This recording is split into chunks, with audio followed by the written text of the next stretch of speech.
la plática el día de hoy. Del lado derecho tenemos al doctor Eduardo Vázquez Salguero, él es el presidente del Colegio de San Luis.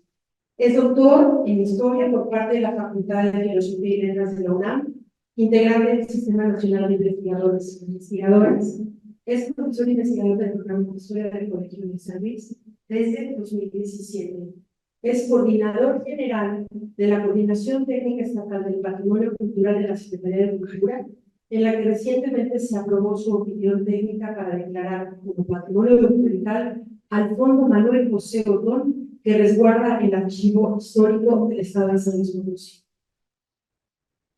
Y bueno, en la parte del centro vamos a presentar a la maestra Marta Martínez Martínez. Ella es directora de la División de Estudios Superiores del COLSA. Es mexicana, nacida en Moctezuma, San Luis Potosí.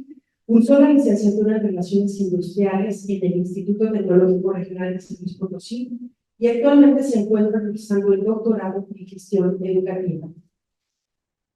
Ha ocupado puestos en empresas del sector privado y en la banca, desempeñando funciones de vinculación con empresas y titular de áreas de recursos humanos. Su incorporación al sector público acompañó la creación de una identidad paraestatal y centro público de investigación, encabezando las sesiones y procesos asociados a la apertura programática, presupuestal y organizacional de la misma, a la par de cursar una maestría en Administración y Políticas Públicas que le permitió conocer y dar resultados en este sector. Y bueno, del lado izquierdo es el doctor Tomás Javier Camillo, profesor investigador del colegio. Él pertenece al programa de estudios políticos internacionales, está vinculado a la Constitutiva Ixtla. Es coordinador de los proyectos Arrojo un Río en Majá, del segundo Calauba, San Luis Potosí, instantes para una memoria compartida y la historia olvidada México y Filipinas. Bueno, sin más, le voy a dar el micro al presidente del colegio para que inicie la plática. Gracias, David. Muchísimas gracias, Claudia. Y bueno, muchísimas gracias a ustedes que nos acompañan y que se toman este tiempo para compartir con nosotros, escuchar un poquito sobre lo que ha hecho el Colegio de San Luis en materia de educación, de formación, digamos, de personas a nivel de licenciatura y de posgrado. En un ratito entraremos un poquito más en detalles, pero quiero destacar también la apertura que han tenido aquí en ITLA, toda la comunidad, especialmente aquí en ISBA.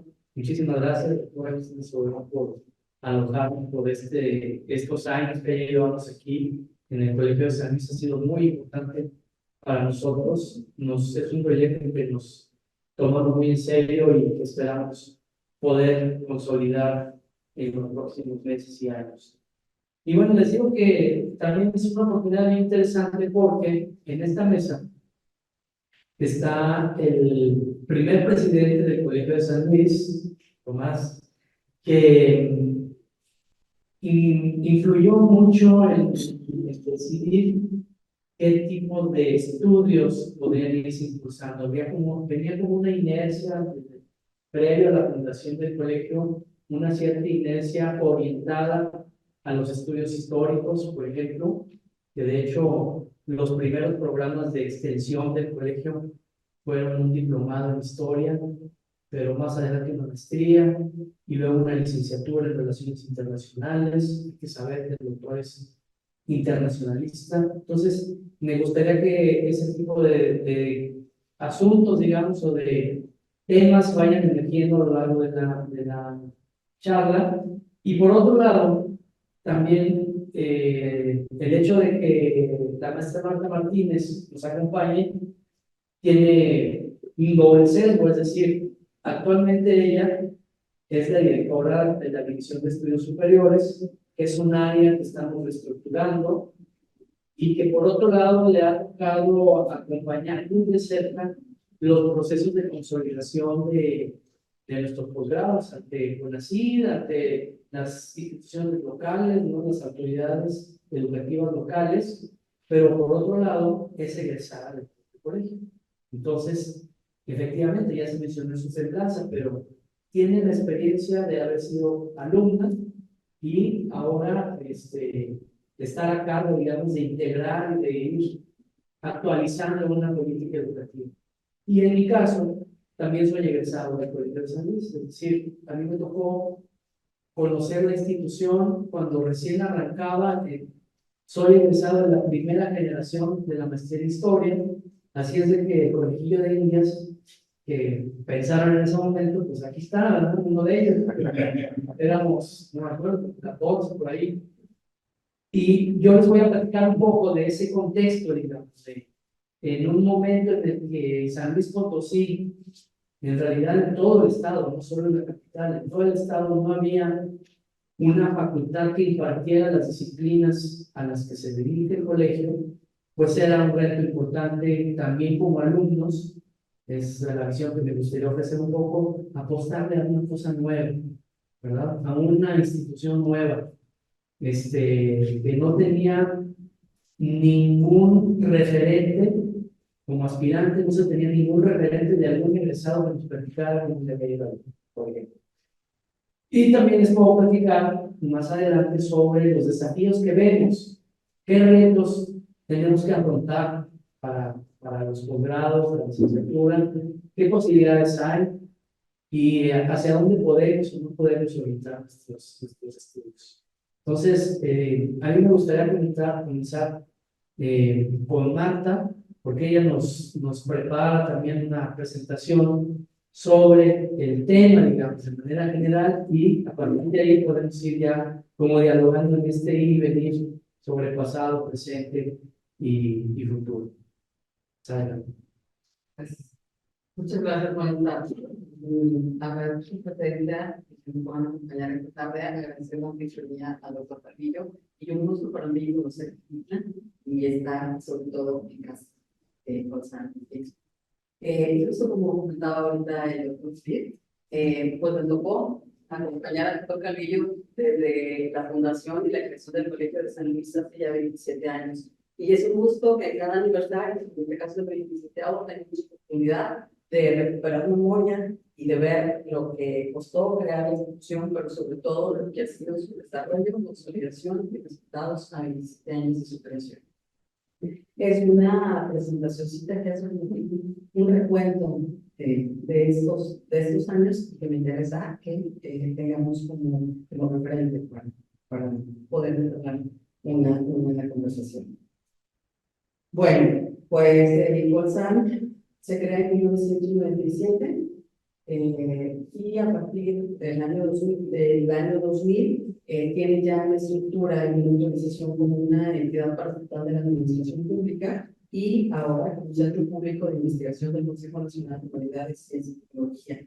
Y dentro de sus ideales siempre ha sido incluir a la construcción de una sociedad más libre, más justa, más próspera, fundamentada siempre en el pensamiento científico y crítico, tanto de los académicos como de las personas que de este forman, teniendo como objetivo prioritario justo eso, formar personas en las disciplinas de las ciencias sociales y las humanidades, para con ello impactar y contribuir al desarrollo educativo que se tiene en el nivel superior y en el nivel de posgrado en el país.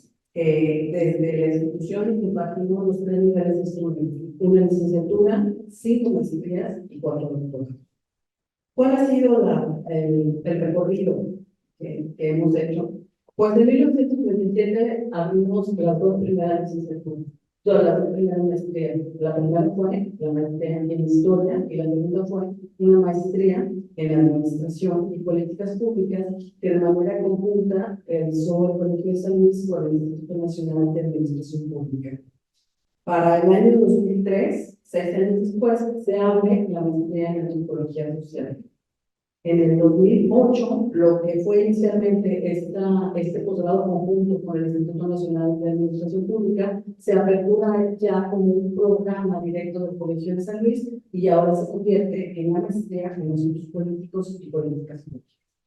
Para el año 2010, Se abre por primera vez en México ya un programa de doctorado, y este programa es el doctorado en ciencias sociales. En este mismo año se apertura ya la atención, pero al área de la literatura, y se abre la maestría en literatura hispanoamericana. 2 años después se abre el programa de doctorado en literatura hispánica para acompañar el posgrado anterior de la maestría. En el 2014 se abre el doctorado en historia, y en el 2018 lo que ha sido el último programa de posgrado que corresponde al doctorado en estudios antropológicos. Estos son los 10 programas que ha tenido el Colegio de San Luis a nivel de posgrado, a la par de su licenciatura en Relaciones Internacionales. A la fecha tenemos 72 generaciones ya de egresados, de promociones de todos estos programas en 27 años, y ahorita vamos a ver también una medalla de lo que ha sido la matrícula de nuestros estudiantes. Yo creo que una pregunta importante es ¿qué importancia tienen los estudios de posgrado? Y para ello aquí he puesto algunos enunciados. Estos estudios de posgrado es el único posgrado. El posgrado en México corresponde al nivel donde se ubica la gente que egresa del nivel medio superior, es decir, quienes terminan el bachillerato pueden incorporarse a una licenciatura que ya es estudio superior, y luego ya vienen los posgrados que son considerados a partir de la especialidad. Una especialidad, una maestría y un doctorado. Esos son los 3 niveles que ahora corresponden al nivel de posgrado, aun cuando en la nueva ley de educación superior el técnico superior universitario está considerado ya como estudio de educación superior. ¿Y cuál es la característica de un estudiante de posgrado?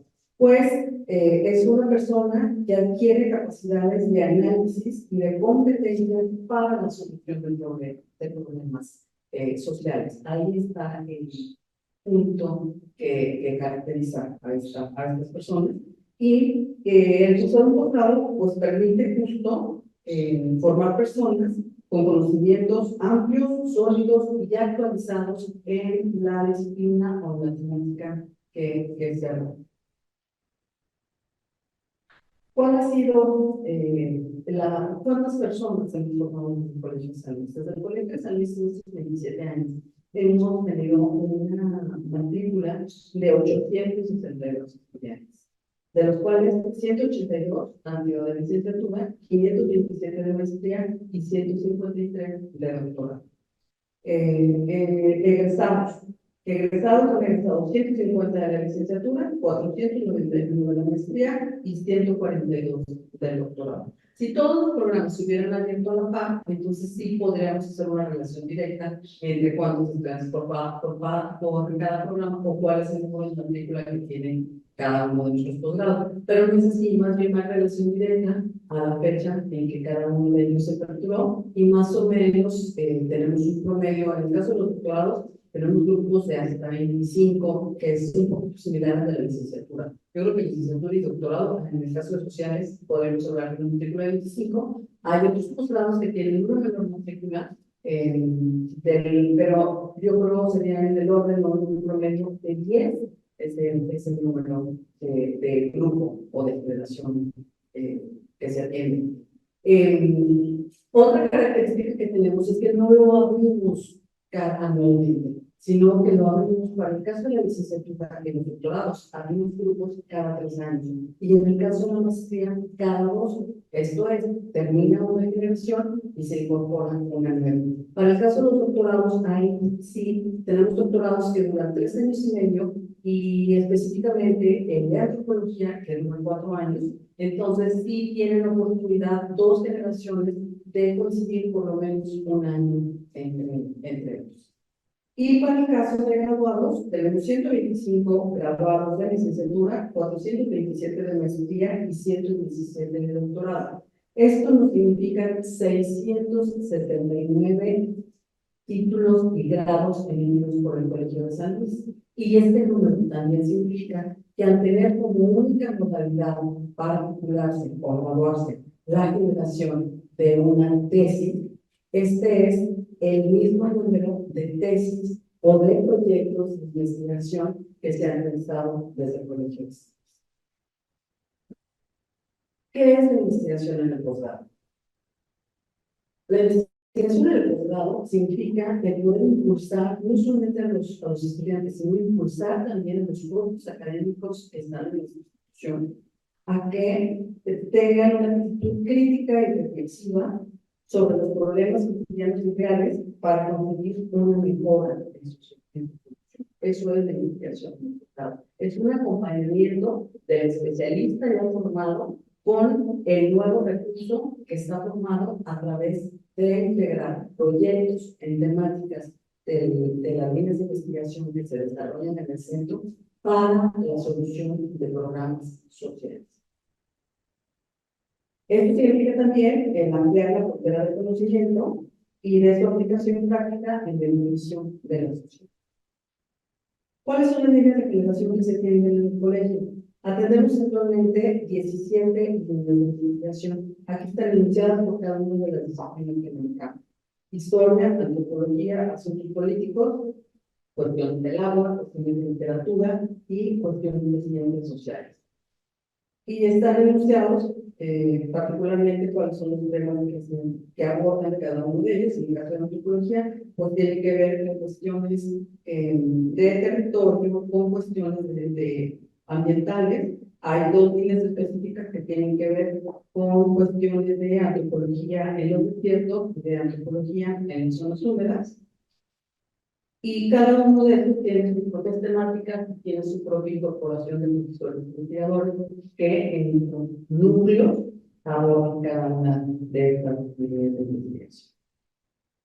Dentro de las investigaciones realizadas, todas ellas están disponibles para el acceso al público en general y las pueden ubicar desde los expositores que se ubican en la biblioteca del colegio. Aquí está señalado cuál es el enlace y están sobre todo señaladas cuáles son las temáticas que se han llevado a cabo y de forma particular en la zona huasteca que pudiera, en la cual pudieran ubicar ustedes algún tema de interés que les gustaría revisar y que pudieran ver tanto las cuestiones de diagnóstico como los resultados obtenidos de estas investigaciones para su aplicación directa. Y señalo dos casos de manera directa. Una de ellas es la tesis Ser joven en el ejido, el cristiano y el San Luis Potosí. Se trata de un estudio sobre la vida cotidiana, los roles sociales y el desarrollo comunitario de nuestra egresada, Ana Marcela Sánchez Flores. Esta tesis tuvo como pregunta de investigación cómo o en qué sentido se reformulan los papeles y las identidades atribuidas a y por los jóvenes en sus comunidades.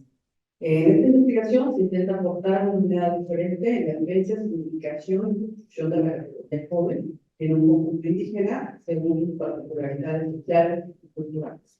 Y la otra tesis que de manera directa se llevó a cabo también aquí es un territorio partido por la interpretaciones prácticas contiendas alrededor del nacimiento en Huehuetlán y nacimiento Jilita San Luis Potosí de nuestro estado Rodolfo Antonio Juan. Ambas tesis fueron dirigidas por el académico Mauricio Guzmán Chávez. En el caso de esta segunda tesis, forma parte también de un proyecto de investigación que se llama Ecoturismo y calidad de vida, elementos de discusión para la toma de decisiones en nivel de comunidad e instituciones. Y a partir, se integra a partir del testimonio de los propios actores locales, del simbolismo relacionado con la territorialidad y entender los juegos de poder. Aquí comentarles nada más que todos los estudiantes tienen asignaturas que incorporan dentro de sus actividades académicas que llevar a cabo trabajo de campo. Entonces, esto es muy importante porque nuestros estudiantes se vinculan directamente con la comunidad en donde se está desarrollando el proyecto. Por meses, o sea, por periodos largos. Inician con un recorrido, pero finalmente acaban viviendo en la propia comunidad y es a partir de ahí que ellos pueden tomar sus notas, pueden desarrollar sus investigaciones y pueden entregar ya en ese campo, como es el caso de estas dos. Entonces, para el Colegio de San Luis, el impacto de la investigación en el posgrado, pues va más allá de solo generar el conocimiento, sino que se priorizan proyectos actuados, generadores de oportunidades y mejoras en contextos inmediatos. Ese es el diagnóstico, pero es también el aportar soluciones, el aportar opiniones, el aportar sugerencias y el aportar algunas propuestas de solución a los problemas que se identifican y que pueden ayudar a la comunidad que tome conciencia y que pueda serles útil. Esta es la intención de las personas del Colegio de San Luis y estos son los resultados que a 27 años podemos obtener.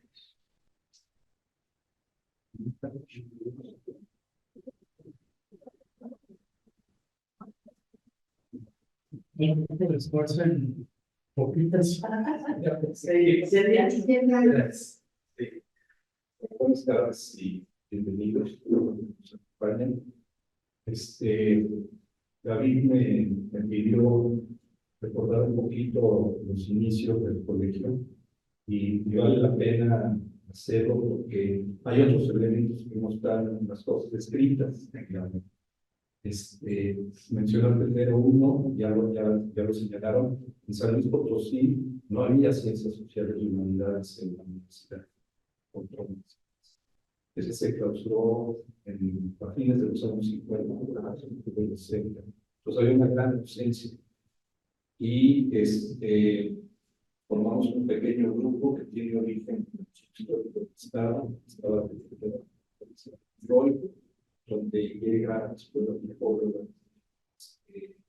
Lidia Torre, y un pequeño grupo que estábamos de investigadores en el archivo, formamos un centro de investigación para empezarnos a dedicar a la investigación pura, y en lo personal yo venía de una licenciatura en el Colegio de México de Relaciones Internacionales, que era el modelo de usuarios de cómo crear una institución parecida en San Luis Potosí.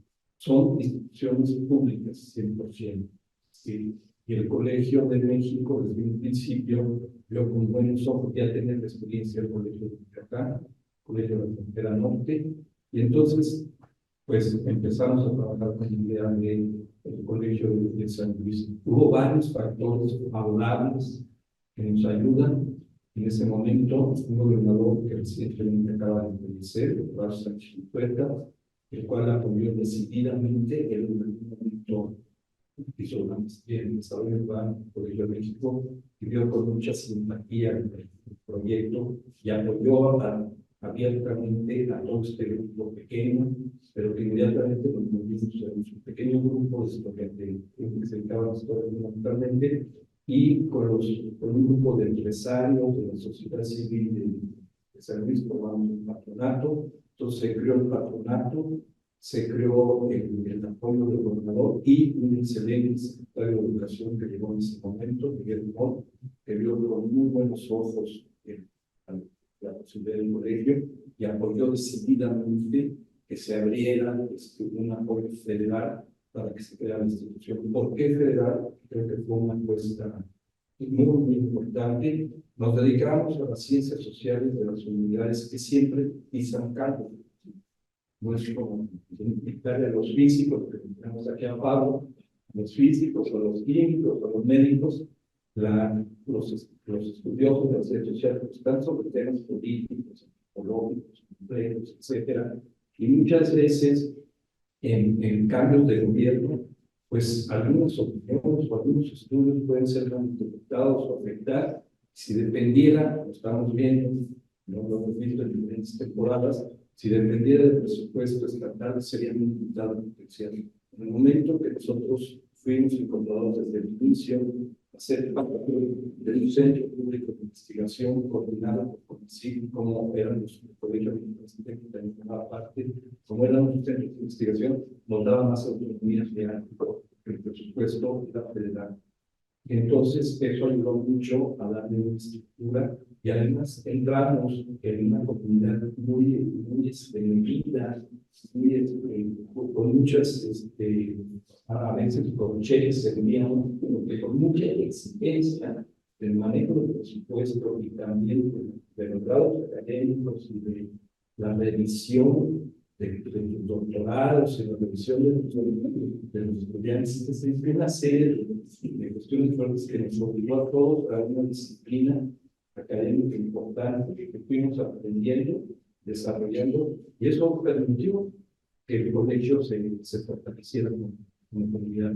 Pensar también que en ese tiempo San Luis venía en un periodo muy complicado, habíamos tenido gobernadores interinos del interino, finales de los 80, principios de los 90, cuando se construye todo esto, una de las primeras cuestiones que nos interesó, pero un primer que lo veíamos, era ayudar a que la sociedad se reconciliara de alguna manera con pensamiento, con reflexión crítica, con los temas que nos habían separado, que nos separan, que siempre van a estar en pugna, que son los de la política interna y la política nacional. Y recuerdo perfectamente que uno de los primeros estos tipos de trabajos que mencionaba David, el primer foro fue con los que fundaron en aquel tiempo el INE, el Nacional Electoral, el IFE, se llamaba el Federal Electoral, José Goldenberg, Alfonso Cambio, todo este grupo importante. Esos fueron San Luis, hicieron un diplomado, logramos que actores que afuera del colegio se peleaban políticamente, se sentaran ahí, estudiaran, trabajaran y aprendieran a discutir el proceso de un país que estaba cambiando, que dejaba de ser una hegemonía de un solo partido a entrar en la alternancia política. Fue un periodo muy complicado y fue muy valioso, cuando vivimos eso, la perspectiva académica. Todos esos personajes pues ayudaron al diseño del Instituto del IFE electoral, todo lo que surgió después, que me entienda, todas estas estructuras de la transición política del país se formó desde el camino. Y el colegio fue importante, fue local en ese sentido. Yo casi lo dejaría ahí en esos términos que no se conocen, que están ahí. Agradecerle a Marta, a mí me tocó conocer a Marta desde el principio, una gente sumamente disciplinada, que es otra cuestión que ha sido importante en el colegio. Es decir, hay una cultura de la disciplina comunitaria en que estás ahí porque estás haciendo lo que dices que haces, ¿no? Lo que tienes que hacer y no te digas. Y Marta es súper exigente. Lo quiero decir, ¿no? Y bien, con mucho respeto, y entonces me da muchísimo gusto que en estos cambios, ahorita, David Vázquez, el inspector presidente del colegio, como él lo dice, me tocó desde el principio, yo le estaba comentando este trabajo que ven ustedes ahí. Le dije, oye, David, no les presenta, no, son cerca de 70 títulos en los últimos 2 años. La base que tenemos tiene, no lo tienen las instituciones, y ese es un trabajo fundamental del colegio, y me parece que no voy a guiar, no es reunión de López, nada, pero han hecho una labor excelente. Y por último, una última reflexión, ahí entra esta casa Consanguínea, ¿no?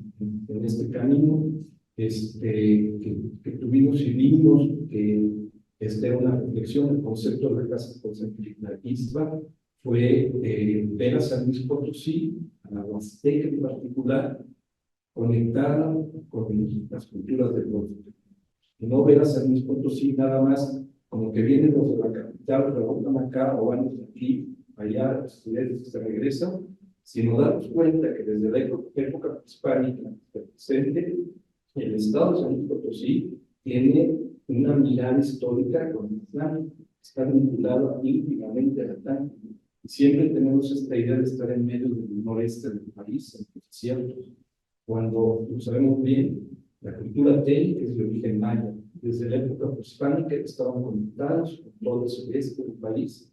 Cuando viene la conquista española, igual va a ser, se van a recoger para acá, el tren famoso, el antiguo de San Luis es el y todas ustedes hacen una reflexión económica, cultural, todo, van a ver que la Huasteca Potosina está íntimamente conectada con Vasco, con Veracruz, con Tamaulipas, etc. Entonces, nos interesaba mucho venir aquí, estar aquí, gracias a Cristina, a Tonatiu, que entendieron perfectamente en un diálogo y han sido muy generosos para abrirnos las puertas para poder empezar, ¿sí?, a trabajar. Y en esa dirección estamos absolutamente convencidos que la presencia del colegio aquí tiene un enorme potencial para trabajar incluso eso, ¿no? No dudo que en un tiempo podamos tener posgrados de este nivel que tenemos ahí en la ciudad de San Luis, aquí en la zona de la Huasteca. Decir que estamos aquí vinculados, que era sede a Fogo, que es el director del Centro Cultural de Tamazunchale, con los que estamos teniendo vínculos y empezando a trabajar en esa dirección. Aquí a Pablo, que nos acompaña, ¿no?, del Centro de Temática, que es un centro público de investigación que trabaja en fotografía cibernética, fotografía, etcétera, que se está vinculando también a través de Casa Cosa Chiquita para desarrollar trabajos aquí. Y bueno, ahí le dejo si no. Gracias. Muchas gracias, doctor. Bueno, yo quisiera comentarles, retomando ya un poquito de lo que nos han dicho un poco más, algunas cosas que uno como alumno, como aspirante vio en aquella época. El colegio pues, era un espacio que no en todos los salones estaba habilitado, es decir, le faltaban mesas. La biblioteca tenía, no sé, unos 5,000 libros apenas, ¿no? Bueno, es que venía de haberse creado por el Centro de Investigaciones, pero además también de donaciones. Se habían donado ya libros y así empezó a crecer. Entonces, yo recuerdo, digamos, cuando empecé a estudiar ahí en el colegio, entré primero a un diplomado. Era un diplomado que el colegio había implementado para actualizar a los profesores secundaria y de normal en materia de historia. Y como que se les acabó la clientela de los maestros, y entonces lo abrieron al público, ¿no? Es decir, ya habían terminado de dar una capacitación a un buen número de profesores y se abrió. O fue una estrategia, usted nos dirá, si fue una estrategia también ya de incentivar, digamos, el ingreso, ¿no? Y para mí fue muy interesante, digamos, entrar en ese diplomado, porque mis maestros en ese momento eran, pues, algunos, una buena parte de esa plantilla de profesores, ahora son investigadores del colegio.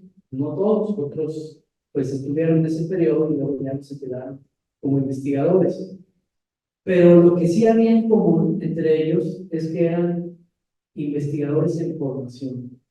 Es decir, habían terminado sus licenciaturas y estaban estudiando maestrías, o estaban recién titulados de maestría, o habían empezado a estudiar el doctorado. O sea, ya estaban estudiando. Era una plantilla joven en edad, pero también en cuestión, digamos, de consolidación académica. Eso hay que comentarlo, ¿no? Y a mí como estudiante, esa experiencia fue muy interesante. Experimenté, digamos, una suerte de libertad de pensamiento, de investigación, y eso llama mucho la atención. Los temas, pues, además, ¿no? Yo vengo de la arqueología, entonces, abrirse a la historia fue algo nuevo. Con la maestría fue una experiencia más fuerte, digamos, exigente, y muchos de esos profesores ya no pudieron impartir clases porque no estaban titulados, porque se aspiraba a que ese posgrado fuera parte de los posgrados de CONACYT, ¿no? Es decir, que tuvieran su reconocimiento académico, que tuvieran su beca, etcétera. Entonces sí era una especie de apuesta, y además mis compañeros, que formamos parte de esa primera generación, Estábamos estudiando historia, pero ninguno eran los historiadores de México.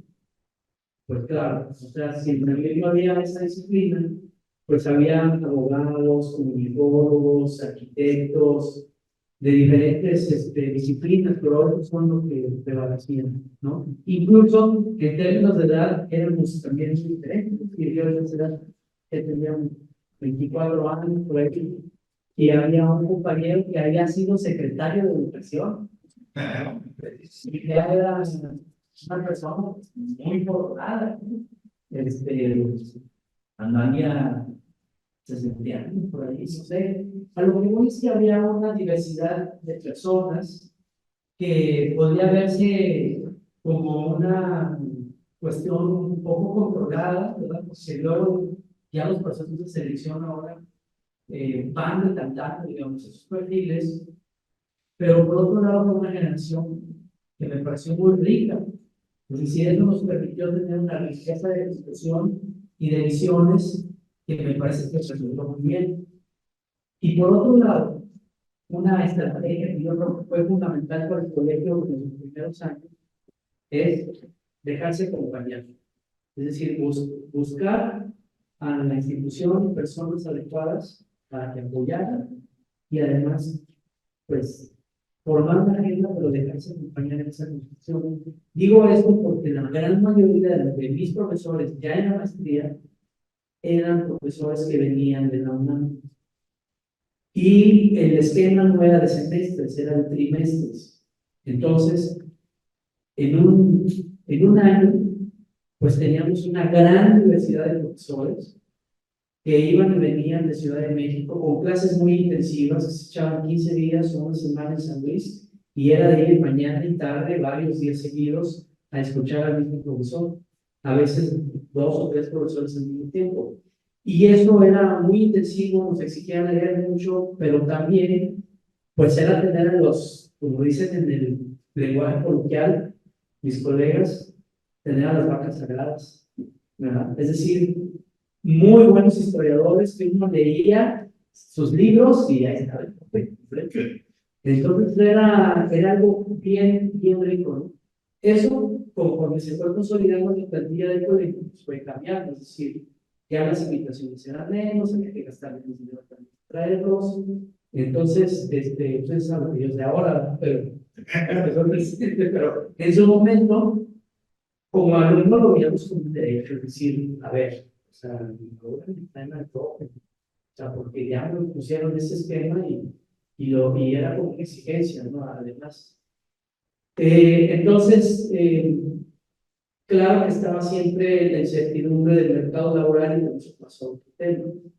Es decir, ya que empezaron a ver esos egresados, tanto en la maestría en historia, un tema que es muy importante, que es la gestión sustentable del agua, que se mantiene esa maestría, que no es de un área disciplinar, es más bien temática, donde ya los profesores, como las investigaciones, son interdisciplinarias.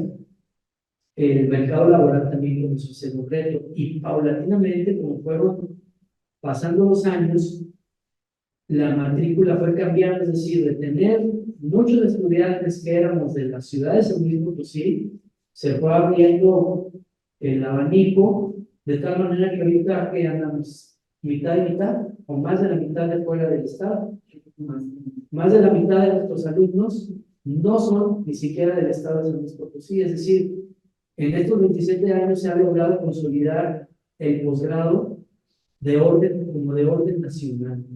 O sea, y eso también otorga mucha riqueza a los posgrados, porque la interlocución ya no es el tema de aquí, del barrio.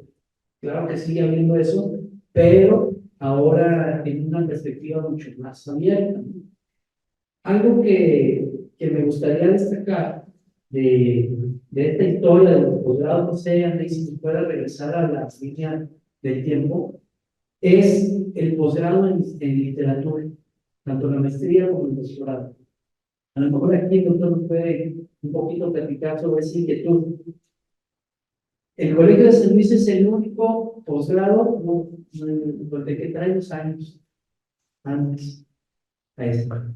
El Colegio de San Luis es el único centro público de investigación de todo el país, somos 26, y del área de sociales somos 6, sociales y humanidades somos 6.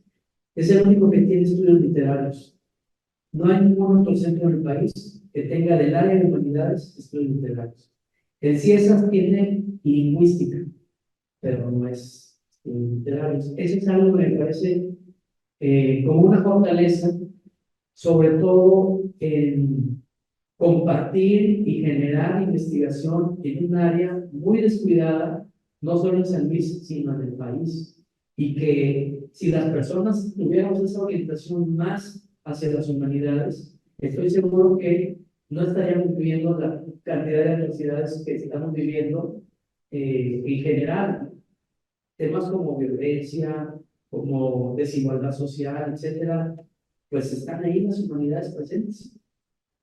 Y ese posgrado pues, se ha ido consolidando poco a poco sin haber tenido especialistas en literatura. Eso es algo que ha ido fortaleciéndose, tratando de incorporar investigadores de esa área poco a poquito, ¿verdad? Entonces eso lo quiero destacar. Otro que pueden ver aquí es el doctorado en Ciencias Sociales, está referenciado en el año 2010. También aquí el doctor Cabello nos podría platicar un poquito de ese, con lo que también a la defensa, ya puede saber. Bueno, les voy a decir un poquito, porque yo ahí ya era investigador en el colegio, pero estaba en licencia, no estaba trabajando en el colegio.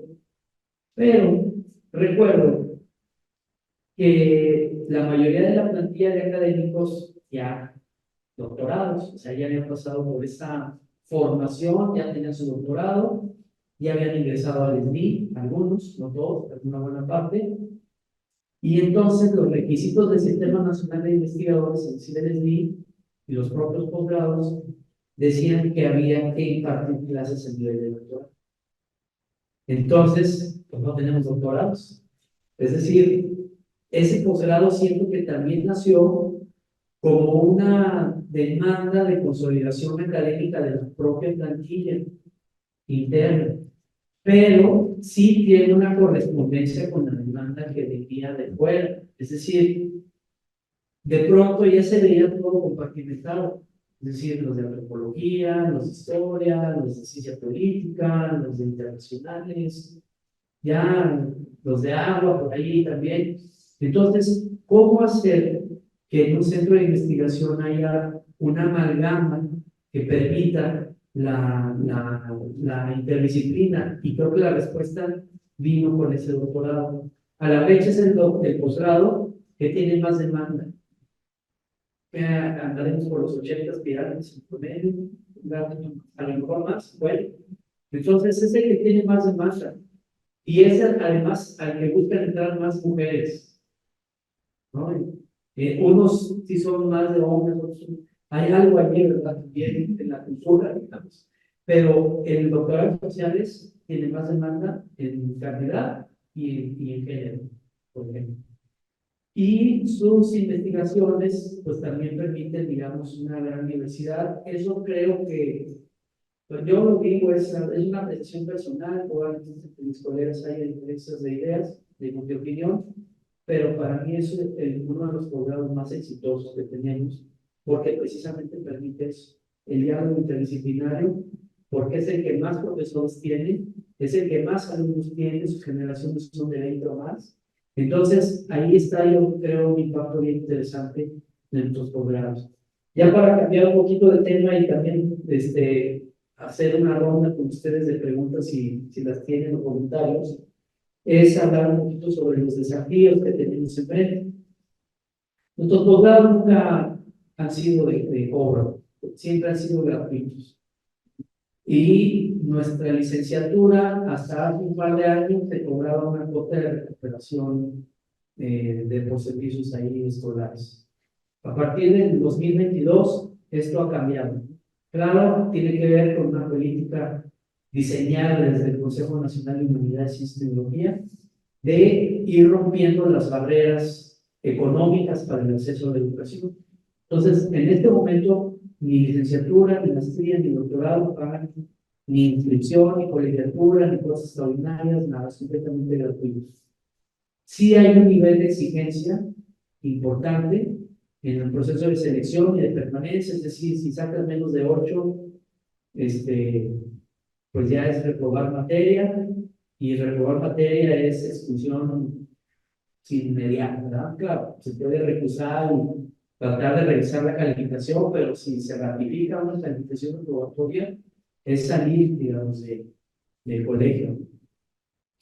Y eso, pues sí, es un nivel de exigencia para los estudiantes, desde luego, pero es un nivel de compromiso, es decir, se les da beca, además, a licenciatura, a maestría y a doctorado, hay una beca económica. Y además apoyo para viajes, ¿no? Para seminarios y trabajo de campo, como ya se mencionó. Entonces, pero hay otras barreras que romper. Pues esa es una barrera económica, pero hay otras barreras que romper. Por ejemplo, el nivel medio, o sea, quienes vienen de preparatoria, de bachilleratos, pues traen a veces un nivel de preparación que los coloca en una situación de desigualdad respecto, por ejemplo, de algunas instituciones privadas. Entonces, siendo una institución pública, ¿cómo le hacemos para fortalecer el ingreso de alumnos que vengan de instituciones públicas? Aunque no paguen, no importa, pero el tema es el nivel educativo, cómo abatimos ese rezago mientras no es nuestra misión. Nuestra misión empieza ya con la licenciatura. ¿Cómo le hacemos para que vengan acá estudiantes de nivel medio con un nivel de preparación como el que estamos exigiendo? Cambiamos criterios, formamos algún semestre posterior y trabajamos con las preparatorias. Ya escuchaban que nuestra licenciatura abre cada 3 años. Entonces, cuando son las ferias universitarias, el que va a salir, pues no le va, si le toca a generación que abre, pues también, pero se tiene que esperar un año. Pues, ¿cómo le hacemos para que esos chicos que están en cuarto de prepa, que ya saben que quieren estudiar licenciatura en Relaciones Internacionales, pues saquen buen promedio y se acerquen? Ese es un reto que yo creo que tenemos que ir visualizando con la institución. Lo mismo con los alumnos que provienen de comunidades indígenas. Y hemos tenido ya varios alumnos, ahorita no tengo la cifra, pero son pocos alumnos que se autodefinen como de comunidades indígenas. No es una pregunta que estemos haciendo, pero yo creo que ya la vamos a empezar a hacer en nuestros solicitudes de inscripción, sobre todo para poder adoptar una política intercultural de ingreso. Por ejemplo, pedimos el inglés, pues el inglés ya es una tercera lengua, ya es una situación de desigualdad, ya eso ya lo quitamos en esta convocatoria para biología, para agua y para literatura, ya eso ya no es requisito, pero sí lo es para el doctorado. Pues, ¿cómo le hacemos para que esas barreras se vayan eliminando? Y esos son desafíos que tenemos, ¿no? Al interior del colegio, y que lo tenemos muy claros y que queremos ir cambiando poco a poco. No es sencillo porque hay que mantener ese equilibrio de calidad académica, pero una modificación de los criterios de admisión y de eso. Bueno, yo también aquí le paso, no sé si quiero comentar algo de lo que dije antes de... Nada más mencionar defender la de las relaciones internacionales. Sí, les pongo un ejemplo. Ya lo mencionó muy bien David. Somos un centro público, están becados todos, porque ese es el sistema de un centro público, como hace el 26 centros, es tiempo completo. Tanto de los investigadores culturales es tiempo completo y reciben becas. ¿Sí? Y el tema ya lo mencionaba, desde el origen hubo 3 temas que creo que continúan hasta la fecha y aparecieron, ya lo mencionó. Uno fue el lago, un tema básico y lo estamos viendo hoy en día. Esto fue hace 27 años y era un tema muy importante. Ahí los antropólogos se dividieron, ¿no? Ir creando una comunidad entre menos son, más broncas hay, entre más hay, más de la ¿no? Entonces, se separaron los antropólogos y los que se dedicaban a la... Se hizo un espacio agua y sociedad y otro de ecología. Pero el tema de agua es un tema fundamental. Hace 27 años que está en el colegio y hay muchos trabajos que ustedes pueden ver ahí publicados, hay gente muy seria trabajando desde hace muchos años. Es otro tema después de unos años egresados, etc. El otro tema, ya lo decía, historia. Veníamos de esa parte. Y había que romper, porque no nos fuéramos a ser muy parroquiales, ¿no?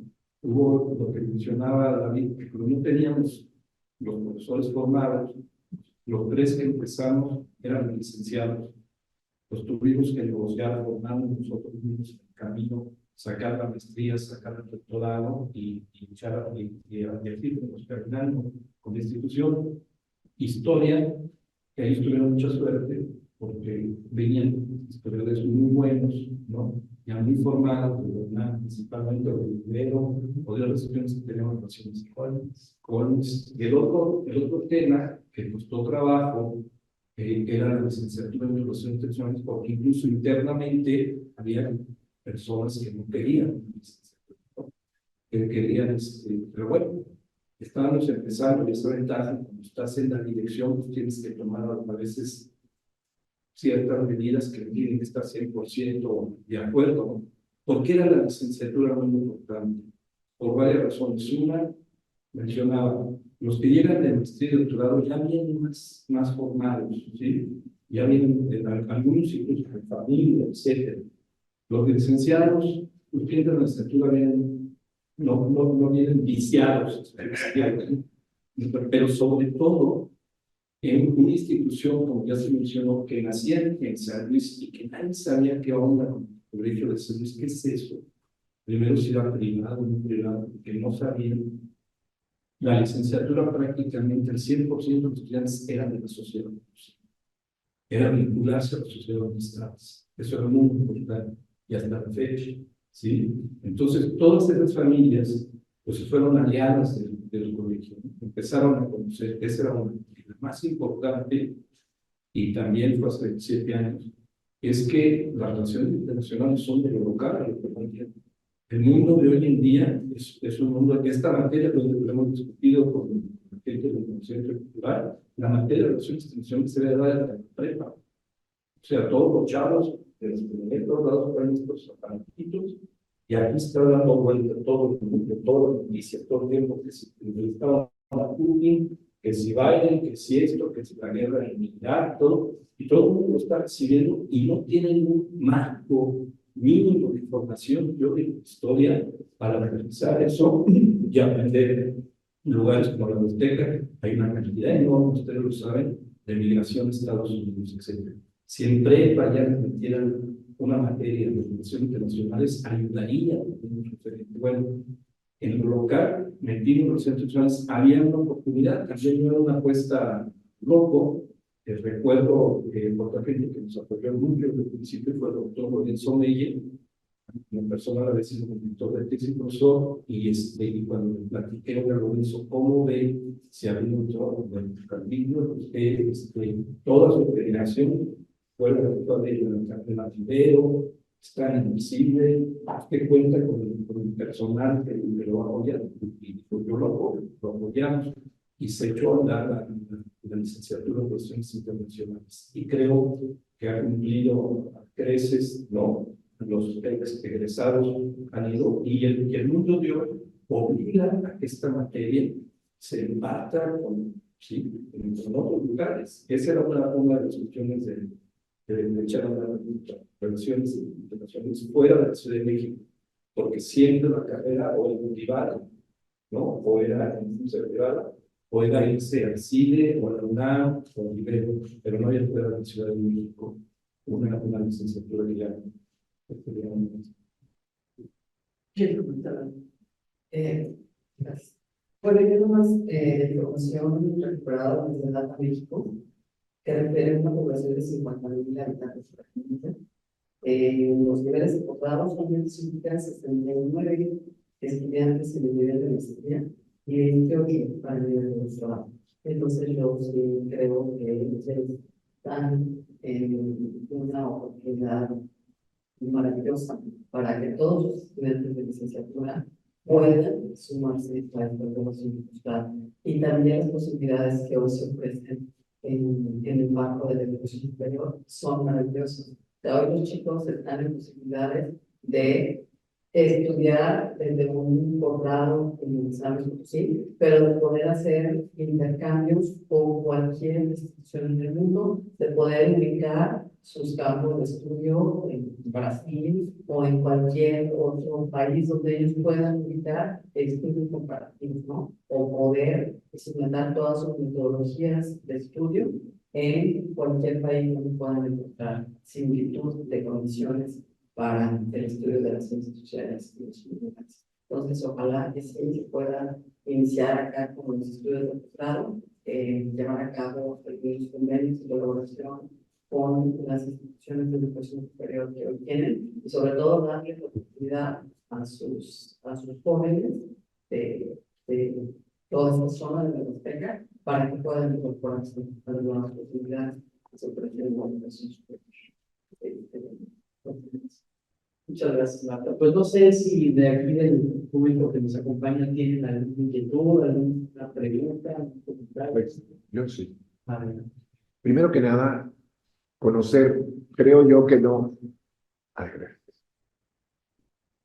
No me percaté si hay alguna exploración diagnóstica para elegir, ya sea una licenciatura o las maestrías o el doctorado. En este sentido, todos sabemos que el posgrado, la calificación mínima es 8 de aprobación, es obvio, ya está, ahora eso está con, pero ¿cómo podemos ver nosotros la orientación vocacional? Porque si nosotros vamos a tener alumnos que corren el riesgo de no acreditar una unidad de aprendizaje en cualquiera de los niveles que se están impartiendo, es preocupante, debido a que las circunstancias decían que era muy difícil que recursar y sobre todo los años en las que se van creando ya sea las maestrías o el posgrado o la licenciatura. Esto me causa un poquito de duda de cómo ustedes manejan esa parte psicológica educativa del alumno, que sería la orientación vocacional.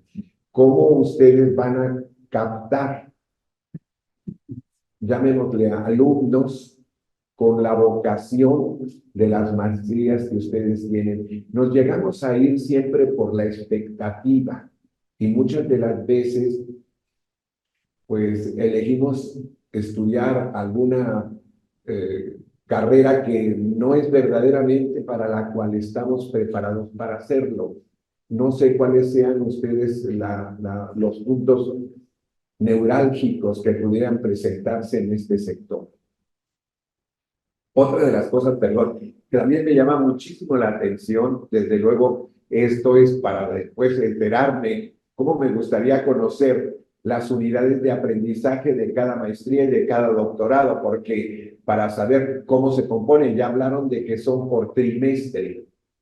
Ahora es semestre. Ahora ya es semestre, perdón. Entonces ya es semestre, ya hay un poquito más de amplitud, porque siendo trimestre, pues sí, tendría que ser a marcha forzada. Pero independientemente de ello, pues es muy interesante, sobre todo el hecho de que, otra de mis preguntas, no tienen seminarios de titulación, es siempre nada más por tesis. Yo les comento todo esto porque duré 50 años trabajando en educación en el Instituto Politécnico Nacional en México. Y también impartí clases a nivel posgrado. Sí, y me llama la atención por conocer cómo manejan. Conozco el Colegio de México, también asistí a algunos diplomados que no dan grado, pero que llegué a estudiar algunas cuestiones por ahí. Pero independientemente de eso, me llama muchísimo la atención de lo que ustedes han logrado, de lo que ustedes han hecho, y de veras, de corazón los felicito. Soy huasteco, quilitlense, potosino de corazón, y el saber que lo que ustedes están haciendo me llena de orgullo. Gracias.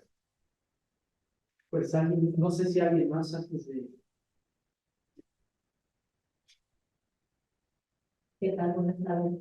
Bueno, primero que nada, llegaron aquí a Gilitla el Corsa, y siempre a través de Claudia, Emma, me han invitado a todas las actividades y la verdad siempre procuro asistir porque son temas muy interesantes.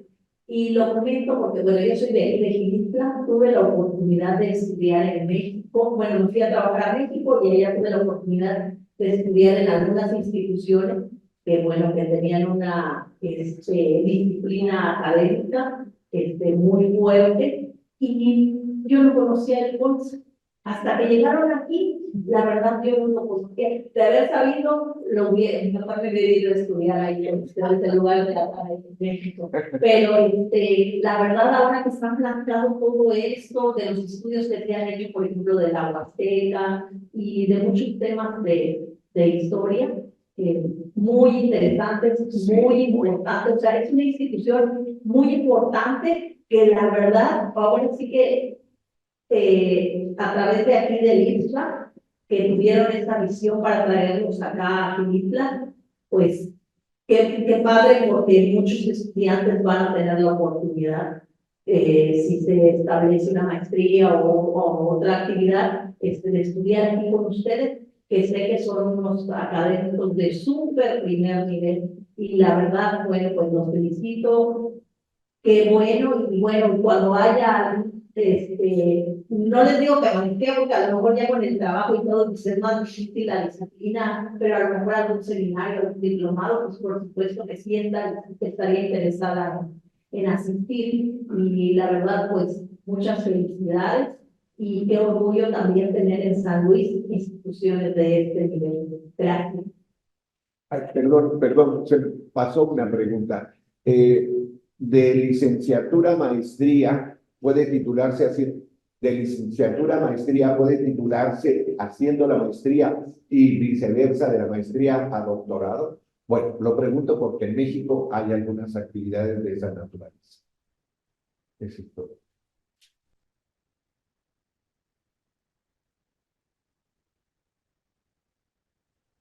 Entonces, felicitamos. Bienvenidos siempre. Comenzar directamente de los resultados. Cuando uno sale de la licenciatura, uno está listo. Uno sale del posgrado, apenas sale de tal manera que no hemos entendido en general de qué se trata el posgrado, cuál es la evolución que da un especialista ante un caso técnico. Y si ustedes están promocionando, están vinculando el aula. Y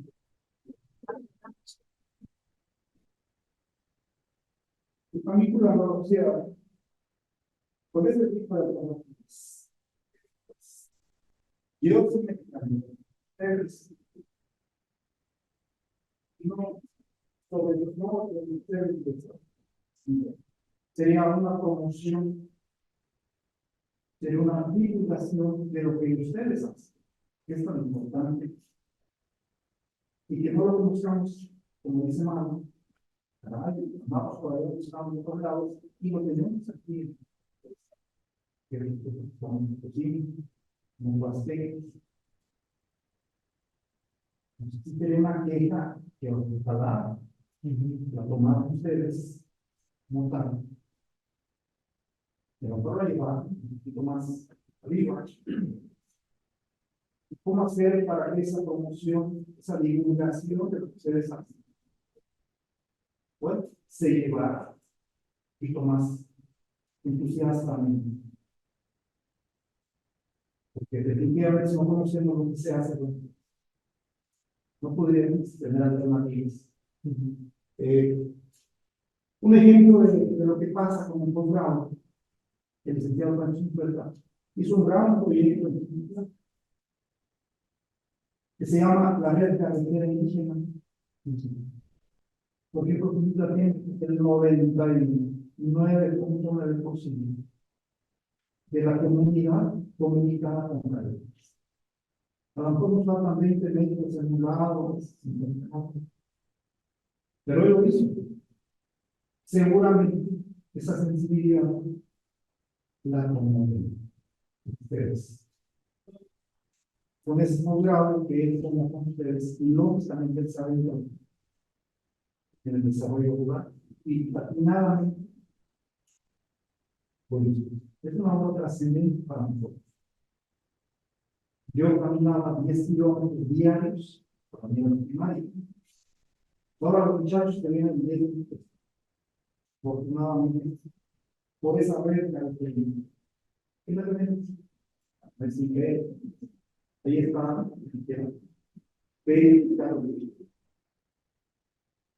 entonces, no es en vano posgrado, no es en vano doctorado, y tampoco es la vanagloria, siempre es para servir mejor. De tal manera que sí, el posgrado es una gran trascendencia en toda la sociedad, en nuestra sociedad, en el mundo. Y ahora, maestra dijo ahí la estadística de película.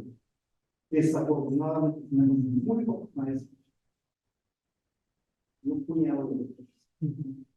Seguramente cambiaría rostro, seríamos menos fáciles de convencer de la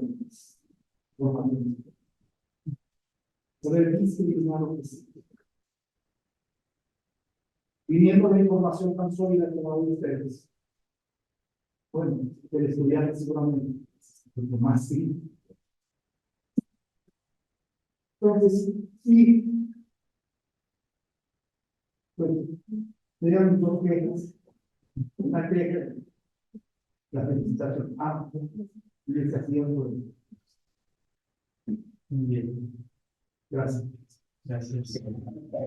A ver, damos respuestas y respuestas de... Ah, hay otra pregunta, ¿no? ¿No? A ver, Sí, nada más para que lo digan, es un poco de sacia aire. Si se le ocurre un poquito, yo creo que funcionaría mejor, pero a ustedes les así Sí, escuchamos bien. nomás que se lo peguen bien, ¿no? Pues, a lo sí, mejor este, por ejemplo, mira, el doctor Gómez habla así, entonces nos abandonaban, no se oye. Pero sí, el doctor que se ubica.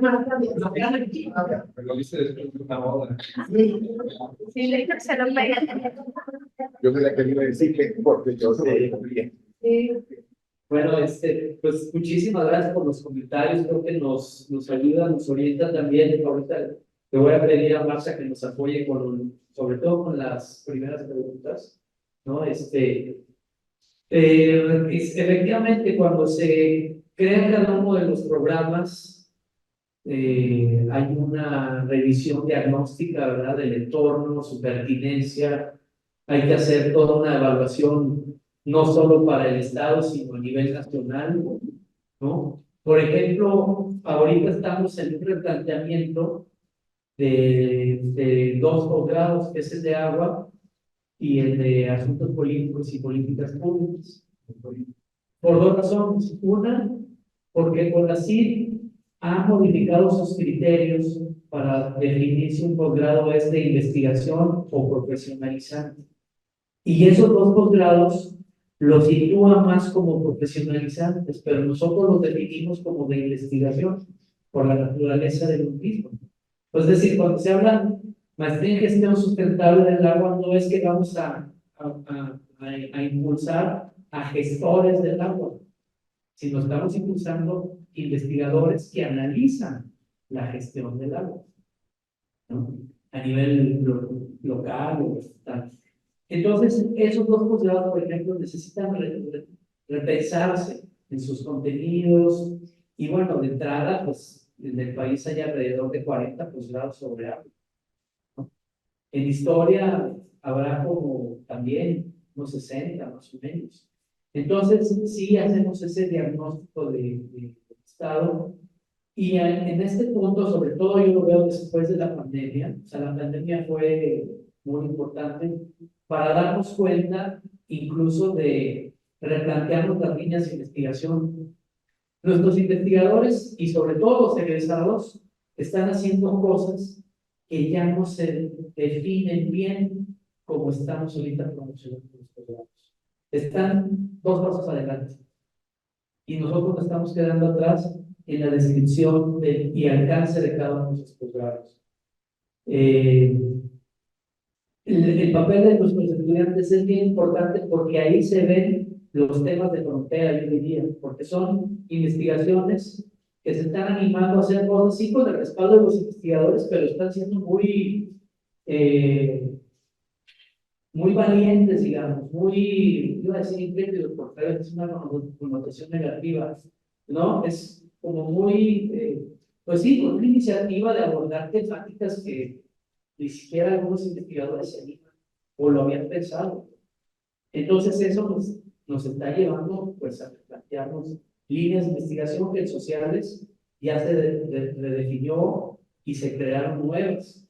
Lo mismo en antropología, en historia también se hizo ya una revisión.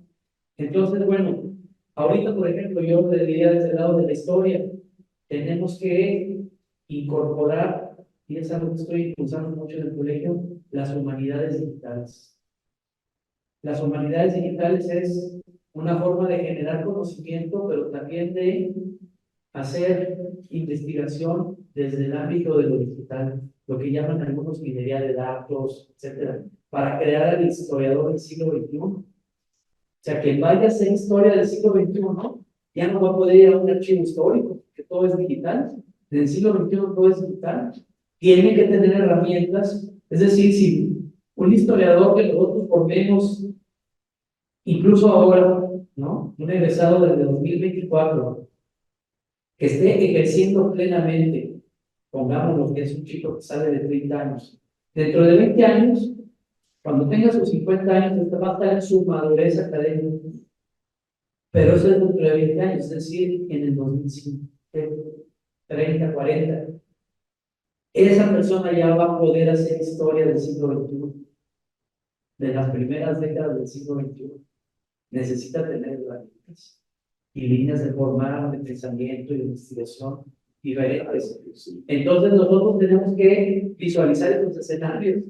No es fácil, ¿verdad? No es sencillo porque pues ya hay un statu quo también. Y puedo interrumpir un segundito por lo que dice. ¿Cómo pueden ustedes captar que sus egresados verdaderamente estén haciendo investigación y que haya un cambio positivo en lo que están haciendo? Porque eso también es importante. Ahí es que le platico un poco y es también agradeciendo la queja que nos hace aquí mi colega y también la señora que nos acompaña, que no se conoce bien al colegio. No es justificación, pero voy a explicar y también le voy a comentar lo que estamos haciendo. Al doctor Calvillo le tocó la etapa de la fundación, es decir, esos primeros 10 años no solamente fue construir el edificio, sino también fue construir un diseño presupuestario, un techo presupuestario, una distribución del recurso, fue fundar toda la normativa, el estatuto orgánico, reglamentos, comités, consejos, un montón de cosas. Eso le llamo yo en la etapa fundacional. La segunda etapa del colegio que le tocó a la doctora Isabel Monroy fue la etapa de consolidación, porque en su periodo fue donde más posgrados se hicieron, donde hubieron más cambios, donde ya le tocó a ella una comunidad ya en su doctorado. Entonces, a ver, publicaciones, a ver, seminarios, a ver, sí, consolidar mucho académicamente. Esa fue una etapa. A mí me está tocando, eso lo considero yo, pero a ver, les digo, me van a juzgar ya después. Sí, ahorita, digo, mis colegas, la sociedad misma deberá de opinar sobre lo que estoy haciendo, pero yo siento que a mí me toca la expansión, me toca esto que ustedes han dicho. Es decir, darle al colegio el carácter de una institución de orden nacional, no de la capital. Es una cosa de abrir, de llevar más allá, ¿verdad? Y me toca esa parte de expansión y lo estamos haciendo en varias vertientes. Algo, por ejemplo, es que echamos a andar el programa de egresados. Eso ya se hace un seguimiento, pero no era sistematizado y ahora hay una persona dedicada 100% a saber dónde andan los egresados. Y además tenemos una plataforma de difusión que se llama Corsa Media, y el año pasado, a finales del año, publicamos unos videos que son entrevistas a cada egresado, a un egresado de cada generación. El que haya salido con mención honorífica, el que se tituló primero, algo que lo haya distinguido. Y así tenemos ya una persona por cada generación, le llamamos, pues es la voz de los egresados, y ellos narran sus experiencias y dónde andan y todo lo demás. Esta plataforma también es para difundir a los egresados, es decir, les pedimos que nos compartan sus logros y nosotros en nuestras redes sociales, o los invitamos a un programa de televisión, que tenemos un programa de televisión que empezó por mi gestión, aquí está la productora, y de Washington. Lo pueden ver por Canal 9 de Canal San 9. Llega acá por cable, creo. Por cable y además en redes. Nuestro programa de radio también invitamos a nuestros egresados, y en un esfuerzo por precisamente dar a conocer al colegio, a partir de este año, los sábados a las 5 de la tarde, nos pueden escuchar a través de la voz de las aztecas en la XANT. Algo que agradecemos muchísimo, desde luego, que nos abran este espacio para divulgar lo que estamos haciendo. Es un poco, digamos, una acción, no son suficientes. Quiero que usted sepa que este problema de dar a conocer al colegio no es nada más del colegio, es de los 26 centros públicos. Todos tenemos ese problema.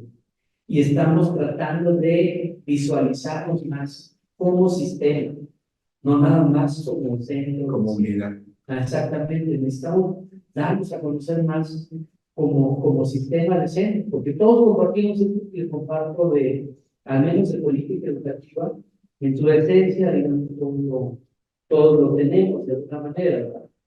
Entonces, la agarro de muy buena gana su queja, vamos a trabajar más en ello para ver cómo podemos mejorar nuestra visibilidad y permitir o abrir, quitar esas barreras, ¿no?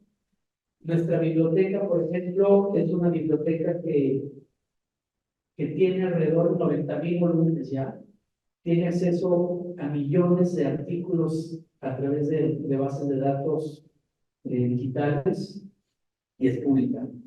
Es decir, cualquier persona puede ir y solicitar un libro y llevárselo a su casa, o quedarse ahí, o pedir un salón, o pedir un equipo de cómputo y trabajar. Cualquier persona. Claro, hay que registrarse, cosas de esas, pero cualquier persona. Y el año pasado echamos a andar 2 estancias de investigación para jóvenes que estuvieran estudiando licenciatura, especialidad, maestría y doctorado, para que hicieran una estancia de investigación en esta biblioteca. Nos falló la difusión, no supimos llegar a las personas que queremos, ¿verdad? A ver si este año lo logramos. A ver, ustedes quieren un programa. Comenten. Sí, nosotros, cuando empezó la convocatoria de nuestros egresados, puedan postular sus tesis, pero ya como libros, a nuestro programa editorial. Ya publicamos 10 libros y más, y algunos están ahí, y este año probablemente salgan otros 10 o 15, ya de egresados. Sí. Retomando las intervenciones que nos generó, yo comentaría en primer término que nosotros tenemos que honrar la política pública para la educación superior. Y ella marca un poquito. Tendremos que honrar los nuevos criterios de la política pública para la educación superior.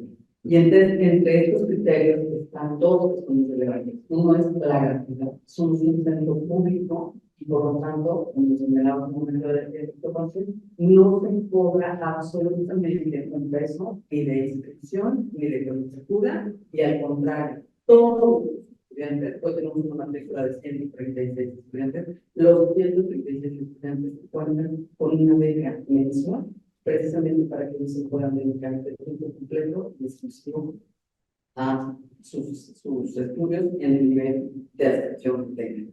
Y el segundo criterio es la universalidad, que es hacia donde nos dirigimos, que todo el que tenga el espíritu, la iniciativa, el interés por desarrollarse en el área de la investigación pueda presentar su proyecto, un proyecto nada más de investigación y puedan participar en los tutores. A partir de ese proyecto se ubica alguno del personal académico que pueda dirigirlo, que pueda guiarlo, porque ese es otro de nuestros grandes compromisos.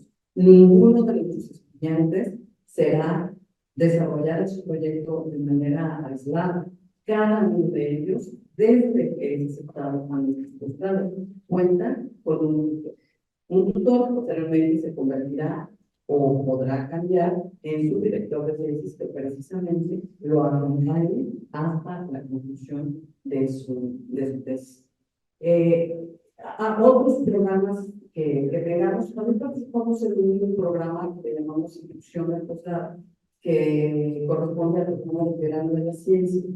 Y este programa tiene como propósito justo el incorporar a chicos que todos los días se encuentran estudiando la licenciatura y que pueden incorporarse en los periodos de verano para que conozcan cuál es el quehacer de la investigación, para que de manera conjunta y de manera anticipada puedan ir trabajando dentro de los proyectos que se desarrollan en el colegio, para que cuando sale la convocatoria para la industria, ellos cuentan ya con las capacidades y se han autoidentificado de que conocen la disciplina, la recursividad y las exigencias que plantean un programa de calidad, como es el caso de los posgrados de colegio.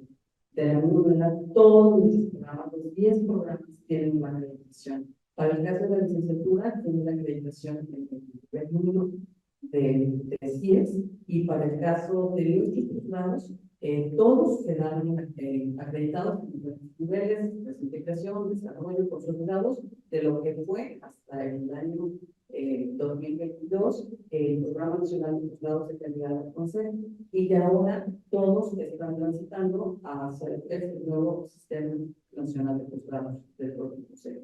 Entonces ahí está totalmente eslabonado desde todos los niveles para que los chicos con vocación puedan ser incorporados y formados dentro de nuestros programas.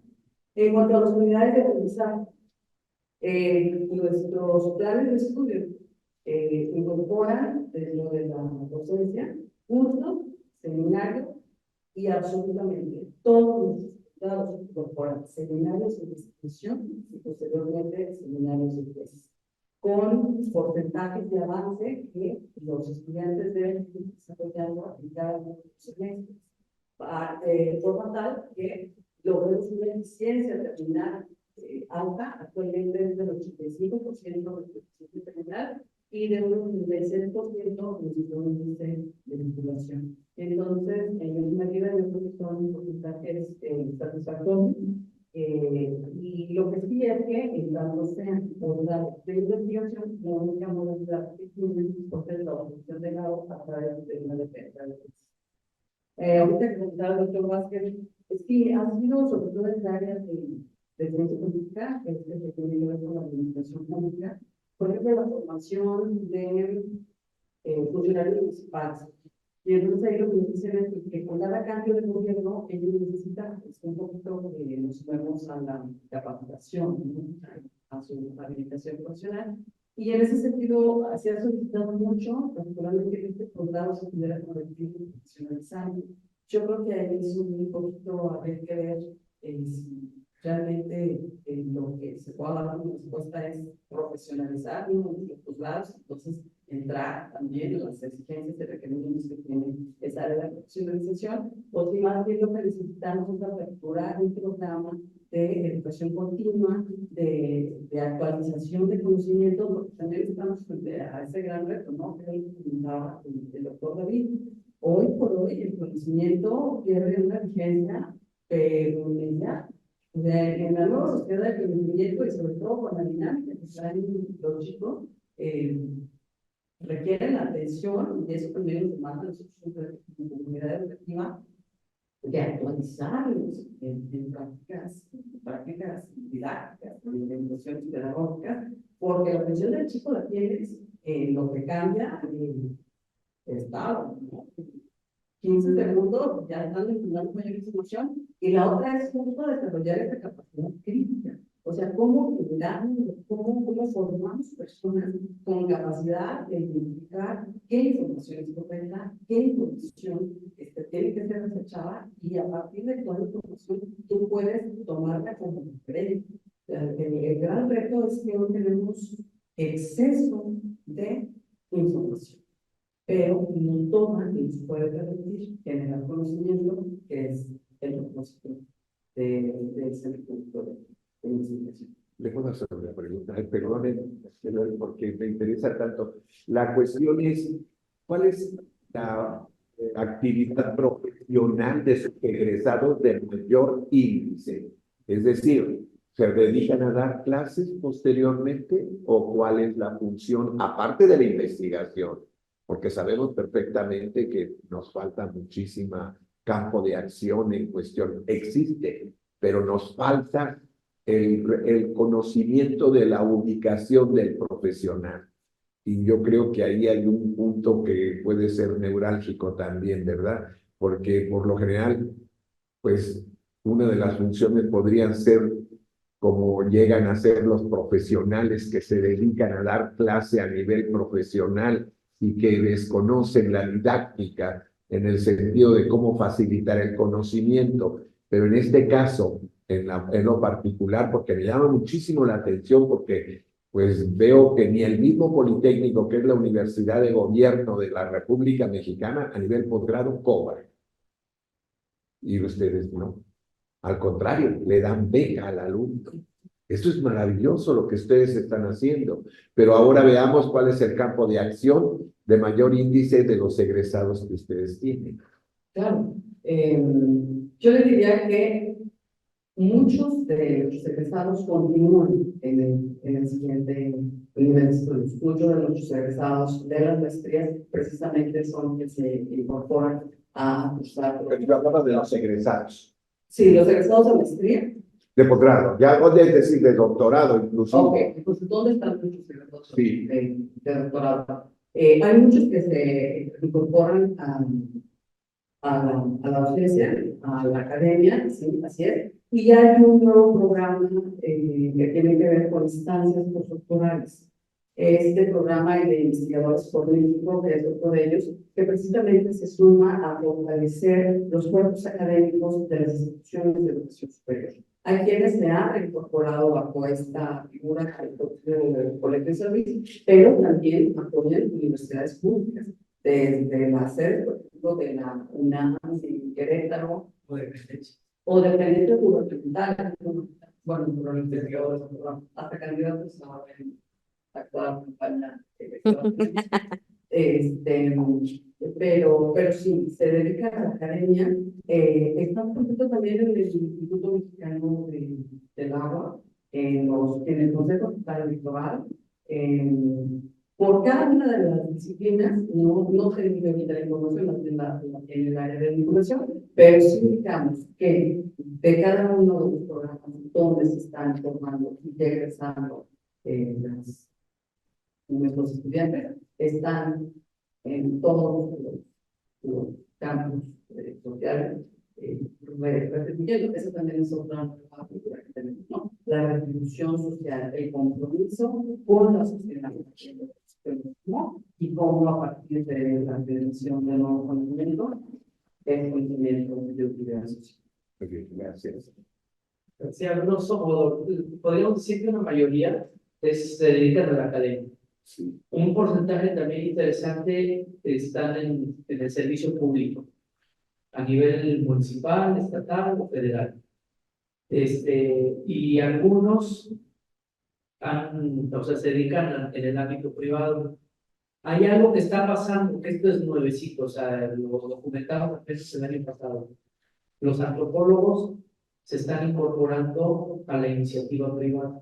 Es algo bien raro. O sea, sí, es algo bien raro. Hay que el campo de acción, ¿no? Exacto, ahorita no sé cuál es, pero Generalmente el antropólogo es, o sea, su visión era la academia, siempre.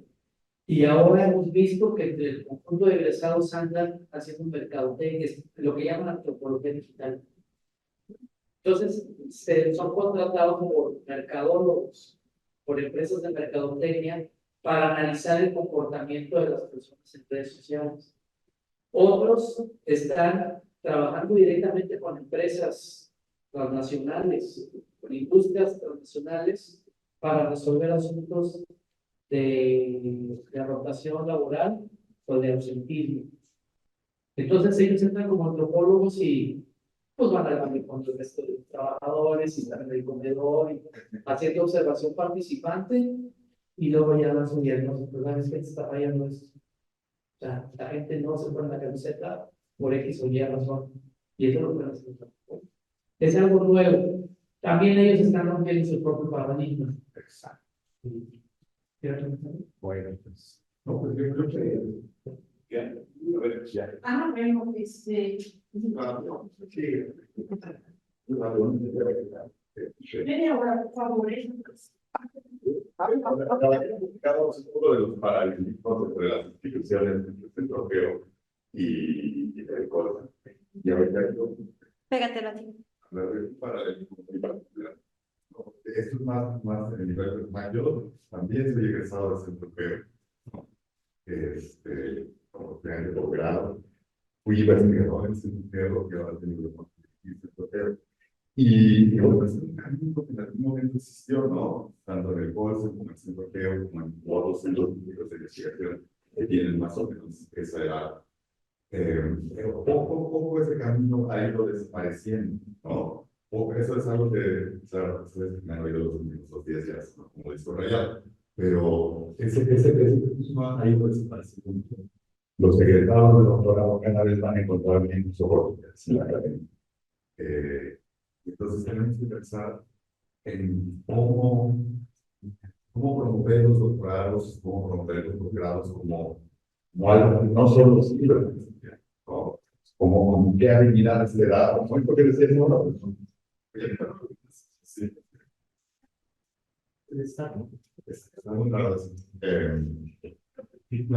Las habilidades de un antropólogo, como se usan en la antropología o ese tipo de cosas, pero como las habilidades de investigación, que es lo que sabe hacer un doctor, sirven en ámbitos muy diferentes, ¿no? Y luego, desde luego, proponer nuevas alternativas de formación, que lo platicábamos con Adriana esta mañana, pues que sigan siendo rigurosas, críticas, etcétera, pero que apoyen a la gente que trabaja, pues que tiene habilidades, que tiene necesidades específicas y que ya, hoy los chicos, como decías, no, o sea, es que a veces les entiendo todo rápido como una queja de nuestra parte, ¿no? Que claro, todo tiempo, fuimos despacito, etcétera. Pero también es una reacción de cómo es el mundo ahorita, ¿no? Sí. O sea, no hay que tomarlo como son inmediatistas, ¿no? No, es el mundo en el que viven también, ¿no? Y cómo desde la academia podemos reaccionar a ese mundo en el que viven